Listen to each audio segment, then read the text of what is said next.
आता बातमी पंतप्रधान मोदींच्या यवतमाळ दौऱ्याबद्दलची आहे।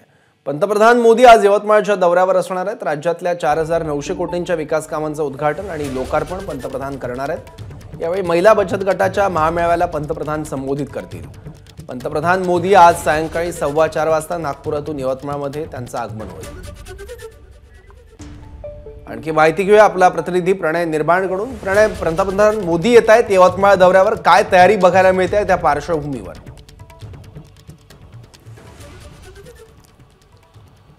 नक्की सौरभ, राज्यातील सर्वात मोठा महिला मेळावा आज विदर्भात यवतमाळ मध्ये पार पडणार आहे आणि या मेळाव्याला पंतप्रधान नरेंद्र मोदी हे संबोधित करणार आहे। जर आपण तयारी जर बघितली तर जय्यत तयारी या ठिकाणी करण्यात आलेली। तब्बल 6 मोठे डोम या ठिकाणी उभारण्यात आलेले आणि स्क्रीन सुद्धा मोठ्या प्रमाणात या पेंडॉलमध्ये लावण्यात आले, जेणेकरून प्रत्येक महिलेला पंतप्रधान नरेंद्र मोदी आणि समोरचं जे मंचक आहे ते दिसलं पाहिजे।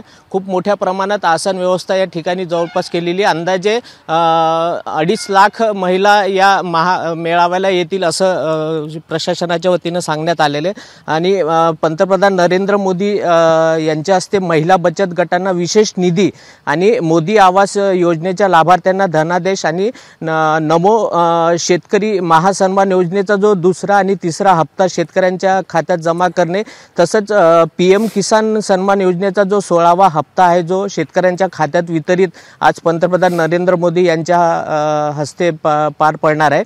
आणि त्यानंतर वर्धा ते कळंब रेल्वे मार्गाचा जो लोकार्पण आहे तो पण या ठिकाणी येऊन पार पडणार आहे। असे विविध विकास कामाचं जे भूमिपूजन आहे ते पंतप्रधान नरेंद्र मोदी यांच्या हस्ते पार पडणार आहे। आणि विशेष म्हणजे 4:30 वाजता पंतप्रधान नरेंद्र मोदी यांचं या ठिकाणी आगमन होणार आहे। त्यानंतर 4:30 वाजता हा मुख्य सोहळा जो आहे तो सुरू होईल। 4:15ची वेळ दिली, परंतु 4:30 वाजता पंतप्रधान नरेंद्र मोदी यांचं आगमन या ठिकाणी होणार आहे। संपूर्ण जिल्हा नव्हे तर पूर्ण विदर्भातून जे महिला आहे त्या पंतप्रधान नरेंद्र मोदी यांचं भाषण ऐकण्यासाठी या ठिकाणी दाखल होणार आहे। जवळपास दुपारी 12 वाजेपासूनच या ठिकाणी महिलांची रेलचेल आपल्याला या ठिकाणी पाहायला मिळणार आहे। जय्यत तयारी या ठिकाणी करण्यात आली। मंत्री गिरीश महाजन हे 3 दिवसापासून इकडे तळ ठोकूनच आहे, वेळोवेळी प्रशासनाच्या अधिकाऱ्यांसोबत बैठका घेत आहे।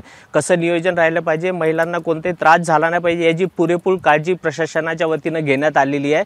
आता वाट पाहत आहे ते सगळे पंतप्रधान नरेंद्र मोदी यांच्या आगमनाची। सौरभ, ठीक आहे प्रणय, धन्यवाद या माहितीबद्दल। ABP माझा, उघडा डोळे बघा नीट।